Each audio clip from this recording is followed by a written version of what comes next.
Spotlight.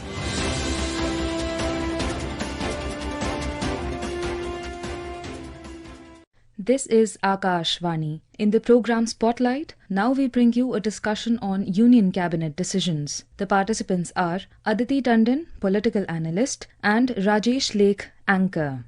Good evening and welcome to Spotlight. Today we delve into the landmark economic decisions taken today by the Cabinet, initiatives expected to shape the country's economic landscape. आज बहुत महत्वपूर्ण फैसले लिए गए माननीय प्रधानमंत्री श्री नरेंद्र मोदी जी की अध्यक्षता में कैबिनेट में और सीसीए में 6 बड़े फैसले हैं। 6 फैसलों में 2 फैसले ऐसे हैं जो किसानों से संबंधित, फूड प्रोसेसिंग से संबंधित, हमारी फूड सेक्टर में आत्मनिर्भरता से संबंधित और हमारे अन्नदाताओं की जिंदगी में बड़ा परिवर्तन लाने से संबंधित, और 4 ऐसे फैसले हैं जो रेलवे नेटवर्क को और मजबूत बनाने के लिए और विशेषकर नॉर्थ ईस्टर्न सेक्टर को और मराठवाड़ा को मजबूत बनाने के लिए projects.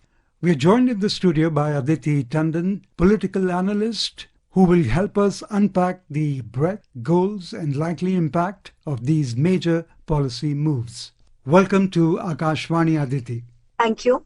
Aditi, what motivated the government to launch large-scale economic interventions at this juncture, and how do the Cabinet's decision align with the Viksit Bharat initiative and the Union Budget 2024-25 vision? The 2 biggest stated objectives of Prime Minister Narendra Modi-led dispensation are welfare of farmers and expansion of the agriculture sector, which is the backbone of the Indian economy. And the second is the strengthening of the infrastructure, which is again the lifeblood of any growing economy. And infrastructure being extremely important to any goal with respect to economic expansion of India, and also the lofty goal of, becoming the 3rd largest economy as we have been projected to become. So these projects that were approved by the Cabinet and the Cabinet Committee on Economic Affairs today are all aligned with the already stated objectives that have been followed by this particular government from day one. I would say as soon as Prime Minister Modi assumed office in 2014, and whatever we see in the Cabinet every other week is simply an expansion and a consolidation of that thought. Okay. So we have, 2 major decisions on farmers and the other 4 on infrastructure today. Okay, so could you explain the significance of the Cabinet's decision to allocate an additional 1,920 crore to Pradhan Mantri Kisan Sampada Yojana, raising the total to 6,520 crore for 2025-26? Pradhan Mantri Kisan Sampada Yojana is a very important scheme that was launched in 2017 with the objective of strengthening the agro-processing sector and providing farmers with facilities to value add to their products, to their crops, to create more cold chain facilities, more storage facilities. And the idea really was to boost the quality of agro-processed foods, because they are now becoming a very important segment in the overall agricultural export basket of the country. In fact, right now, if I'm correct, as much as 20% of the total agriculture export of our country comprises the processed food sector. So that is the basic thought behind the Cabinet approving a total outlay. The total outlay, of course, is 6520 crore, which is the budgeted outlay. And there has been an additional outlay now today of around 1920 crore for this ongoing central sector scheme. So it's not a new scheme, but what has been done is additional allocation has been done. The hallmark of the allocation is rupees 1,000 crore allocation to support 2 basic objectives. One is to set up multi-product food irradiation units, and the second is to set up 100 food testing labs. What will these 2 things do in the overall structure of the scheme is, the first thing is that multi-product food irradiation units are going to help farmers to protect their crops post-harvest. What is happening these days is a lot of challenges come after the farmers harvest their food. There is over-ripening, microbial contamination, sometimes there are all kinds of challenges. So irradiation facilities and units will help the post-harvest crops stay healthy and increase its shelf life. And what will these food testing labs do? These will help the products to be sampled faster and to be sampled in the more scientific manner so as to, meet global standards for exports. Okay, let's say what the Union Minister of Railways and Information and Broadcasting, Ashwini Vaishnaw, has to say about this. प्रधानमंत्री कृषि संपदा योजना ये 2017 में start हुई थी और इसका सबसे बड़ा फोकस था फूड प्रोडक्शन के बाद में फूड प्रोसेसिंग पे ज्यादा ध्यान दें। Cold storage, food processing, irradiation, laboratory में टेस्टिंग, सॉर्टिंग, पैकेजिंग करके वैल्यू एडिशन कैसे हो फूड में, उस पे सारा का सारा फोकस है इस पूरे स्कीम में।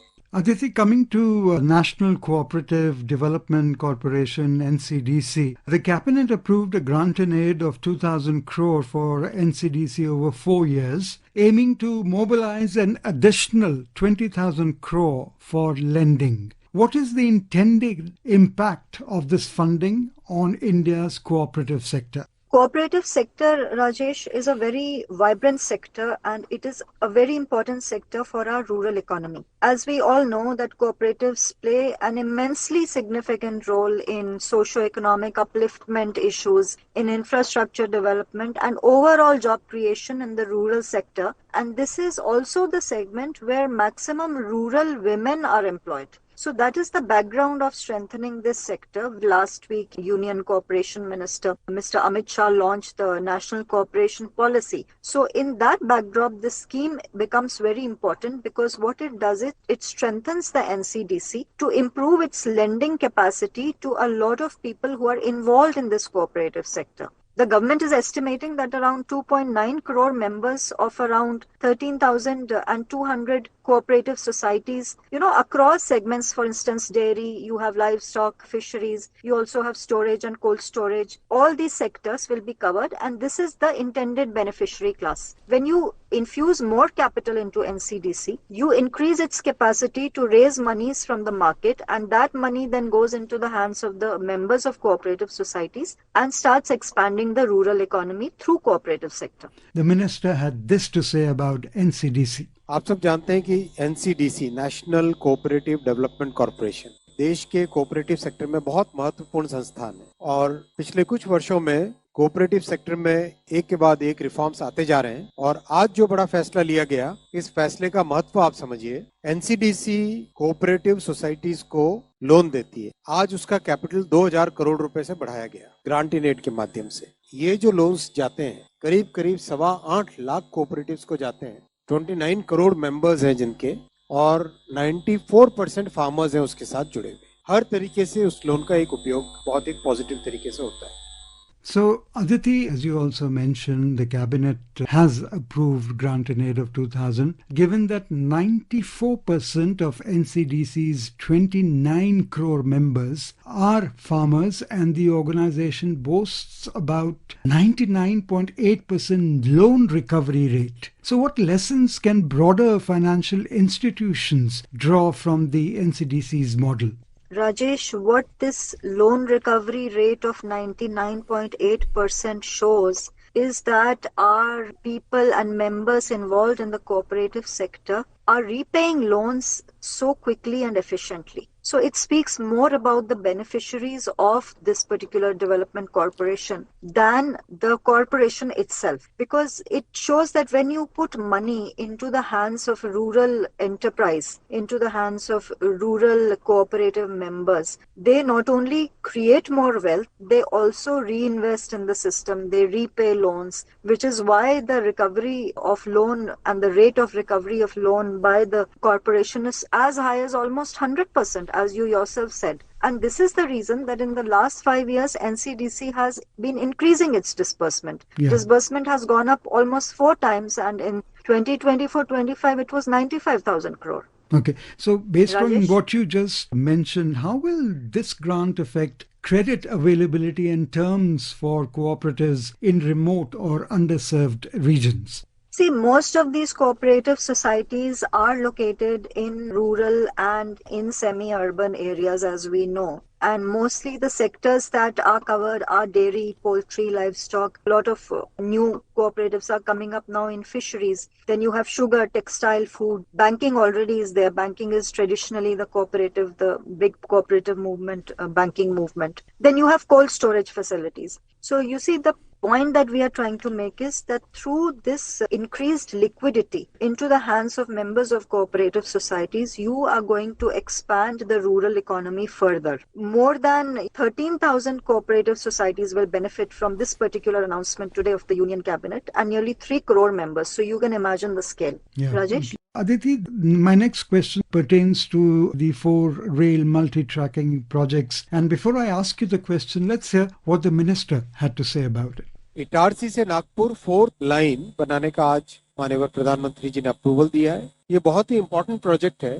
दिल्ली से चेन्नई का जो हाई डेंसिटी नेटवर्क है और मुंबई से हावड़ा का जो हाई डेंसिटी नेटवर्क है, इन दोनों के नेटवर्क्स के इंटरसेक्शन के पॉइंट पे ये इटारसी से नागपुर वाला सेक्शन आता है। यहाँ पे कैपेसिटी बढ़ानी इसीलिए जरूरी है कि ये एक पॉइंट ऐसा है जैसे नॉर्थ से साउथ, ईस्ट से वेस्ट, वेस्ट से ईस्ट, साउथ से नॉर्थ, सारी गाड़ियां इस सेक्शन से जाती। ऑलरेडी इटारसी से नागपुर के बीच में डबल लाइन है, 3rd लाइन का काम चल रहा है और अभी ये 4th लाइन आज सैंक्शन हुई। So, Aditi, the cabinet has approved 11,169 crore for the 4 railway multi-tracking projects covering about 574 kilometers in 6 states, as the minister also stated. What motivated the selection of these corridors and districts for multi-tracking? Obviously, all these projects, the 4 projects that you just mentioned, are all on strategic locations. For instance, if you were to just look at Itarsi-Nagpur 4th line that has been approved today, it is part of the Delhi-Chennai high-density network. It intersects, for instance, with Mumbai, also intersects with the Howrah high-density network at Nagpur. So what it will do is it will enable faster and efficient movement of passengers as well as goods, and that will ease traffic, and it is going to help, like you earlier said, in Maharashtra it will help everybody living in Nagpur, and in Madhya Pradesh it will help people living in, districts like Narmadapuram, Betul and Pandhurna. And similarly, if you look at the other project, which is even more important, which is the Jalpaiguri project, that's extremely important insofar as connectivity improvement to the northeast is concerned. The project that the minister just mentioned. He also said that this Alubari Road, which is going, Alubari Road to New Jalpaiguri, 3rd and 4th line are being approved today. What this is going to do is basically improve connectivity to the northeastern states which are falling near to the international borders, Rajesh, for instance, with Bhutan, Bangladesh and Nepal. What you mentioned about the Alubari Road to New Jalpaiguri, 3 to 4 railway lines have been sanctioned to augment the existing capacity. And besides that, the government has also approved Chhatrapati Sambhaji Nagar to Parbhani, doubling of railway line projects with an outlay of 2,179 crores. Let's hear what the minister has to say about this.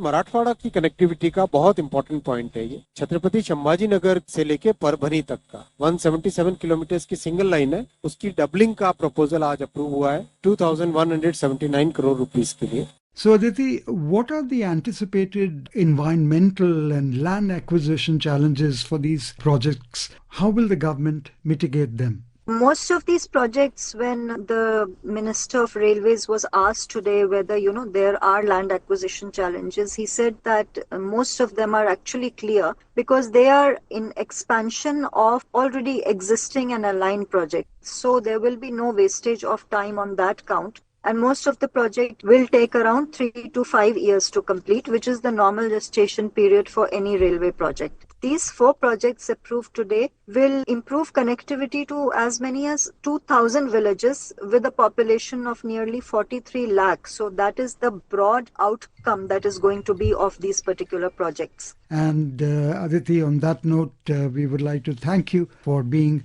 with Akashvani.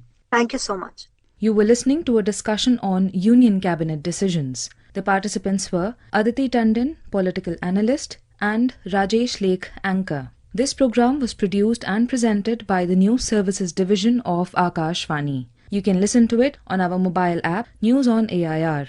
This program is also available on our YouTube channel, News on AIR Official. You may share your feedback about this program through email at airnsdtalks@gmail.com or WhatsApp on 9289094044. Spotlight.